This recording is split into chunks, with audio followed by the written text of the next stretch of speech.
皆さんようこそ、東方研究スクールへ、研究部部長のゆっくりレ夢ムです。ゆっくりマリサだぜ。今回は幻想郷とは違う異界に住んでいたキャラを解説していきますよ。もうすぐクリスマスだから、ドレミーの被っているサンタさんのような帽子は、何か意味があるのか注目だな。もし面白そうだと思ったらこの研究部に入部してくださいね。また、高評価だけでも押してくれるとモチベーションにつながるのでお願いするぜ。それでは、早速解説スタートです。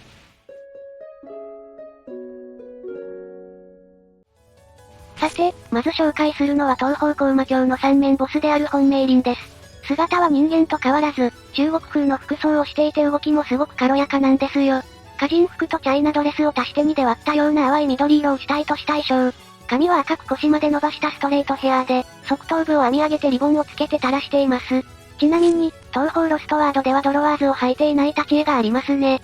まさにパンチラの宝石箱や彦摩呂さんの名言をそんなことに使うんじゃありません。絵師によって違いますが、足を見せたい派と見せない派で分かれているようです。また二次創作では、元のスタイルの良さからか、巨乳キャラとして描かれることが多いですね。今日も今日とて下ネタを吐く程度の能力を発動しますのでご注意ください。高魔教に出演した際はスリットの下には下履きも何もなく、その客船美をドット絵でそれとなく披露していました。彼女は、高魔教の舞台高魔館の主であるレミリア・スカーレットに仕え、高魔館で門番をしています。具体的には判明していませんが、種族は妖怪、ルーミアやヤクモゆかりなどのように、一体一種族の妖怪である可能性もありますね。確かに、メイリンって謎が多い妖怪だよな。そう、何か一つの能力に特化した妖怪とは異なっていて万能型の妖怪なのです。妖怪同士ではあまり強い方ではありませんが、人間に対しては資格がなく弱点もこれと言ってないのですよ。そのため高魔館では、門番役として任されています。メイリンといえば門番なのに寝ているイメージが強いと思うのですが、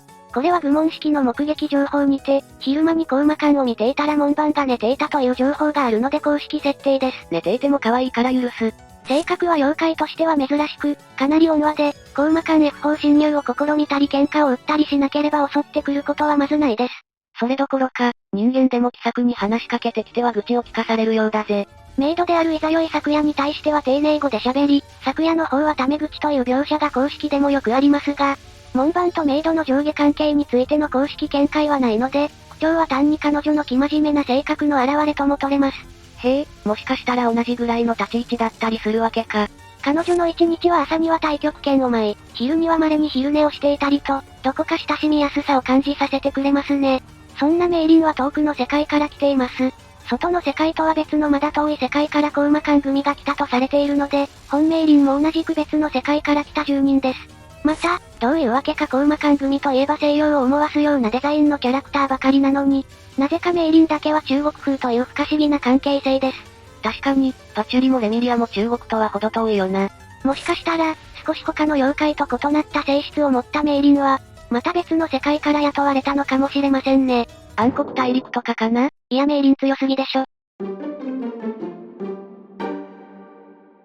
さて、次に紹介する異界から来たキャラは、風神66面ボスの八坂かな子です。外界から妖怪の山へ移ってきた守谷神社の祭神の一柱で、日本の神道の神。人間の目にも見える肉体と実体を持った神様だよな。本来は風の神でありますが、紆余曲折を経て現在は、山の神として祀られています。ちなみに八坂イコール無限の坂という意味なんだぞ。こちやさなえが守谷神社で祀っている祭神の一柱。しかし、実は本当の祭神ではありません。もともとは諏訪湖が守谷神社の祭神なんだぜ。圧倒的な力で人間、妖怪の双方を味方にする不思議な神様。拠点が妖怪の山なので、どちらかというと妖怪より、信仰の対象としてだけでなく、妖怪の遊び相手としても受け入れられていますね。妖怪たちと宴会をよくしているらしく、酒は神がかり的に強いようです。鬼の遊戯とかとめっちゃ飲んでそう。また技術革命が好きで、外の世界出身であり、外の高度な技術や科学知識を知っているため、幻想郷の技術者であるカッパたちからは、ありがたがられています。カッパやその他人妖と協力して、日々開発や実験を試みています。最近ではロープウェイを作って、信仰を増やしているようだな。守谷神社は、長野の諏訪大社がモチーフであるとされていて、聖地巡礼と称して参拝するファンも多くいますね。長野県の中央部諏訪湖エリアに境内地を持つ諏訪大社は、古事記の中にも登場する由緒正しき神社。その起源は1500から2000年ほど前とも言われています。おお、すごい歴史ある神社なんだな。これは白麗神社も危ういな。見事な爆破ありがとう。全国各地にある諏訪神社の総本社としても名を馳せる存在です。幻想郷演技によると、彼女の種族は神霊に相当しますので、昔は人間か何かと思われますが、それが誰なのか個人なのか集団なのかわからないようです。すなわち八坂かな子は、原初から竹見中田や、八坂留の神のように固有なを持つ人柱の神霊だったわけではなく、かつて人間だったもの、あるいは複数の神々が長い歳月の中で集合し、一つの人格を得たものである可能性が高いです。リアルの諏訪信仰においても、竹見中田と八坂留の神を合わせて諏訪大神と呼称することがあり、これに着想を得ていると思われますね。なるほど、八坂かな子のモチーフは諏訪大神であると表現するのが、最も適切かもしれないな。また、二次創作では思春期な男の子たちを爆発させるようなダイナマイトボディで書かれます。あなたがもう一度爆発してください。さて、次に紹介するのは東方漢樹伝三面ボスドレミースイートです。青髪と青い瞳で、頭にはサンタ帽のような赤いナイトキャップをかぶっていますね。髪はナイトキャップの中にしまっているらしく、長さのほどは不明。ただし、ボロへの破れた帽子から出ている髪を見るに、最低でも肩あたりまであると思われます。一方で牛のような尻尾がありますが、これは妖怪の方のバクの特徴。へえ、動物としてのバクではなく妖怪なのか。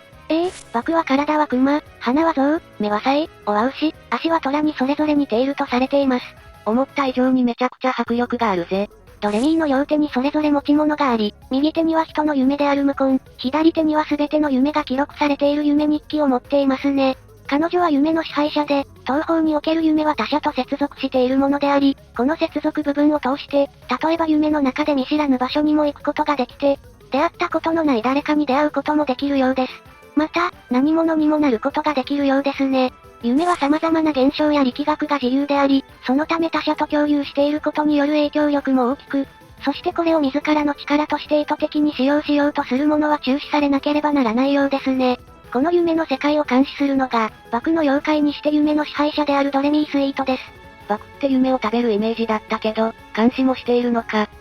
夢の世界はドレミーにとっても住処でもあるとともに、ドレミーには夢を消したり作ったり、入れ替えたりすることで眠りとともに夢の世界へやってくる魂たちと、夢の世界のバランスを守るという夢の世界の秩序の管理者としての側面もあります。最近丸ごとバナナに囲まれるいい夢見たけど、あれドレミーのおかげなのかな？いやどんな夢見てるのよ。夢の都の構築に向けて月の民にして、高位の存在である鬼神サグメはドレミーに命じて夢の世界に月の都を再現させ、その後月のとの民の精神は、本人たちが意識も感知もしないままここに退避していくこととなり、現実の月の都の機能は凍結されました。なるほどな。ところでサンタクロースのような帽子の意味を教えてくれよ。もうすぐクリスマスだし。へえ、もうすぐクリスマスなんですか。一丁暴れてやりますか。サンタのように真っ赤に染めてやるぜ。冗談はさておき、このサンタさんの帽子を思わせるような、ドレミーのナイトキャップは、実はクリスマスに関係しています。人類史上初めて月の裏側の様子を肉眼で確認した、アポロ8号のパイロットであるジム・ラベルは、月にサンタクロースがいたぞ、と地球の管制室へ伝えました。おお、月に関係する東方漢樹伝と繋がったな。この日は12月25日のクリスマスだったようです。また、サンタクロースは、子供が寝ている間、夢を見ている間にプレゼントを置き、彼らの夢を叶えるもの。そういったところからサンタ帽子をつけさせたのでしょう。じゃあ彼女ももしかしたらバクなのか？彼女は大人の夢を与えてくれます。さて、ラストは奇想天最終ボスである火七井天使。腰まで届く青髪のロングヘアに真紅の瞳。頭には桃の実と葉がついた丸い帽子をかぶり、半袖、ロングスカート、ブーツ姿。服の一部がエプロンのようになっていて、そこに極光オーロラを表す虹色の飾りがついているのが特徴ですね。また胸には赤、腰には青の大きなリボンがあるな。見た感じ、清楚感あるけど性格はどうなんだ？性格は、温室育ちの性格自分勝手で、ものすごくわがまま。自分の能力に絶対の自信を持っていて、自分以外の全ての存在を見下しているため、少しでも思い通りにならないことがあると激高したりするなど、短絡的で大人げないところもありますね。いや見た目と違いすぎて衝撃すぎる。ただしこれは天使に限らず、伝説や民族学における天人や天女の性格として自然なことなのです。ああ、ワンピースの天竜人もそうだよな。原作者のズン氏は、こうした天使の性格について、悟ってしまったような人格者よりも人間味があるとして逆に展開のオアシスかもと発言しています。ズンさんうまいこと言うな。火七井天使は、天人で、妖怪の山のさらに上空に位置する天界と呼ばれる雲の上に住む人々のこと。そして火七井一族の娘。ですが、生まれついての天人ではなく、修行を積んで天人になったわけでもないのです。ほう、霊夢さんそれはどういうことなんだ？本来、火七井一族は幻想郷の地震を担っていた神官である内の一族に仕える一族でありました。内の一族がそれまでの功績を認められて、内の神という神霊に祀られた際、部下であった火七井一族も功績を認められて天界に住むことを許され、天人となったのです。その時に天使も人間から天人になったのですよ。しかし、天人になったと言ってもあくまで名居一族に仕えた功績によってであり、千人より上の天人としての格を備えるための厳しい修行を積んだわけではないのです。なので、周りからは火七井一族は他の天人から不良アマントと呼ばれています。なるほど、ちょっとかわいそうなキャラでもあるんだな。そう思うと、邪戦ほぼ天人だと考えたらすごい。聖側やる女なんですよ。やるのやをカタカナにしないでください。奇想天では暇だったから異変を起こしたという自分勝手な理由なので、二次創作ではド M で書かれることが多いですね。ですが、先ほども言ったように周りから煙たがられているので、いつも異変解決で活躍する。霊夢やマリサに会ってみたいと思い起こしたとも捉えることができるので、多めに見てあげましょう。人間であった時はチコという名前であり、天人になる際に天使と改名しました。へえ、元々の名前はチコだったんだ。長い区からは火七井一族のお嬢様ということで総領娘様と呼ばれていますね。天使の帽子についている桃の実は戦果と呼ばれ、神仙に霊力や不老長寿を与える実とされていて、天人の主食でもあるようですよ。この戦果には体を鍛える効果もあるらしく、食べるだけで身体能力が上がるものです。おお、ターレスの食べた新生樹みたいだな。その例えわかる人います？ただし、天使と戦ったいざよい昨夜のセリフによるとナイフが刺さらないとのこと。いやカッチカチやん。また、味の方はそれほど期待できるものではないらしいですね。とはいえ、天界の桃は各地で伝説に残るほどの代物なので、単にまずいというよりは、これくらいしか食べ物がない天界の食事に飽きているという意味だと思われますね。さて、今回はここまでにします。視聴者さんの好きな異世界系キャラがいたら教えてくれよな。それではここまでご視聴ありがとうございました。ご視聴ありがとうございました。グッドボタンとチャンネル登録よろしくお願いします。